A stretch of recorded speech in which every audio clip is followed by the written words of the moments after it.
Bismillahirrahmanirrahim. Alhamdulillahi wassalatu wassalamu ala rasulillah Muhammad ibn Abdillah wa ala alihi wa ashabihi wa man tabi'ahum bi ihsanin ila yaumiddin. Wa ba'd.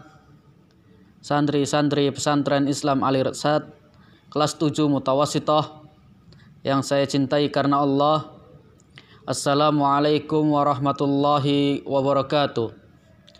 Alhamdulillah, bersyukur kepada Allah Subhanahu wa taala yang telah memberikan nikmat kesempatan untuk kita bertemu kembali, belajar membahas mengenai muslim peduli lingkungan.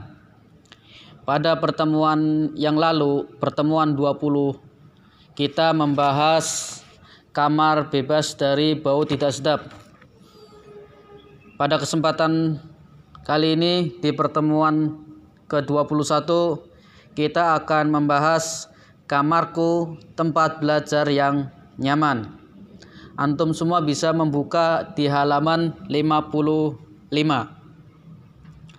Baik, memiliki ruangan atau kamar yang nyaman untuk belajar adalah dambaan setiap dari kalian atau setiap santri. Tempat belajar yang nyaman dapat berpengaruh terhadap aktivitas fisik dan psikis seseorang ketika belajar, sehingga memotivasi kita untuk betah dalam belajar. Kamar yang berantakan dan tidak rapi akan membuat kita malas dan tidak bersemangat untuk belajar. Beberapa hal yang harus kita perhatikan supaya kamar kita menjadi nyaman. Ini ada beberapa tips yang bisa antum lakukan supaya kamar antum menjadi nyaman untuk belajar. Yang pertama yaitu pencahayaan kamar yang memadai. Pastikan kamar antum memiliki cahaya yang cukup, tidak gelap maupun remang-remang. Ini sangat berpengaruh dalam belajar dalam segi kesehatan mata. Yang selanjutnya yaitu sirkulasi udara yang cukup. Kamar yang pengap dan bau akan mengganggu kenyamanan belajar, bahkan akan mengganggu kesehatan.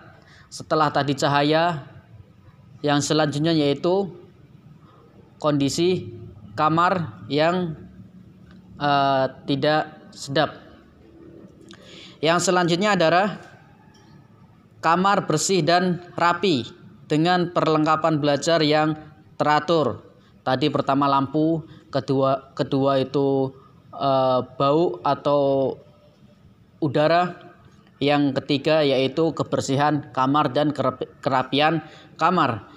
Yang terakhir yaitu kamar kondusif dan tidak bising.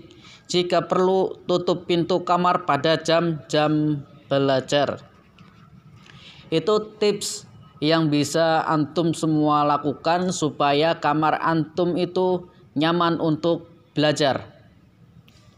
Yang selanjutnya yaitu yang harus antum lakukan.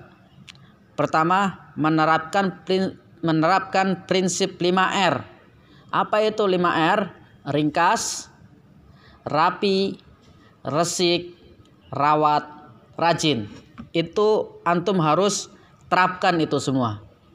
Yang selanjutnya yaitu mengusulkan perbaikan kepada pembimbing jika pencahayaan dan sirkulasi udara kamar tidak memadai. Artinya lampu hampir habis atau lampu mati. Kemudian jendela rusak atau ventilasi rusak, itu bisa dilaporkan supaya diperbaikin. Yang ketiga yaitu menjauhkan hal-hal yang mengganggu konsentrasi belajar. Yang keempat, menutup pintu kamar pada jam-jam belajar. Jika diperlukan, meminta pembimbing untuk mengkondisikan supaya tidak gaduh. Ini termasuk pengaruh juga. Itu beberapa yang bisa Ana sampaikan pada pertemuan kali ini. Semoga bermanfaat. Untuk kolom tugas, antum semua bisa mengerjakannya di halaman 56. Kuesioner ikut berperan menjaga kebersihan lingkungan. Namanya antum, kamar antum. Kemudian di situ ada nomor pertanyaan jawaban. Di dalam jawaban itu ada STS, kemudian TS, S, dan SS. Apa itu?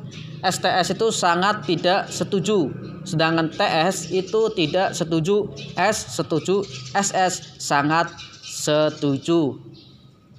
Mungkin nanti antum bisa membacanya sendiri untuk tugas-tugasnya, kemudian antum kirim ke Google Classroom. Demikian yang bisa kami sampaikan, kurang lebihnya mohon maaf. Semoga kita bisa bertemu di pertemuan yang selanjutnya, yaitu pertemuan ke-22. Kita akhirin dengan doa kafaratul majlis. Subhanakallahumma wa bihamdika asyhadu an la ilaha illa anta astaghfiruka wa atubu ilaih. Syukran. Assalamualaikum warahmatullahi wabarakatuh.